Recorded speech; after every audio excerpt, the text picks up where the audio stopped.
Hi guys, gusto mo ba mag-save ng TikTok videos pero gusto mo sana iwalang watermark para mas story mo?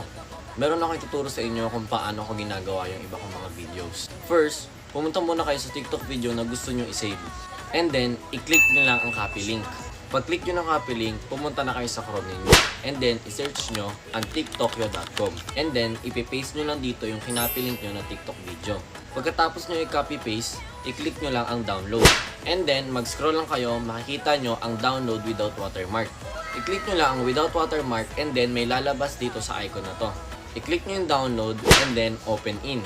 Pagkatapos, i-click nyo naman tong save to files. And then, click save. Pagkatapos, pwede na kayong pumunta sa files ng cellphone nyo. And then, makikita nyo agad yung sinave yung video. I-click nyo lang ang share icon sa baba and then save video. And ganoon lang kadali. Pwede mo na i-story sa Instagram nang walang watermarks.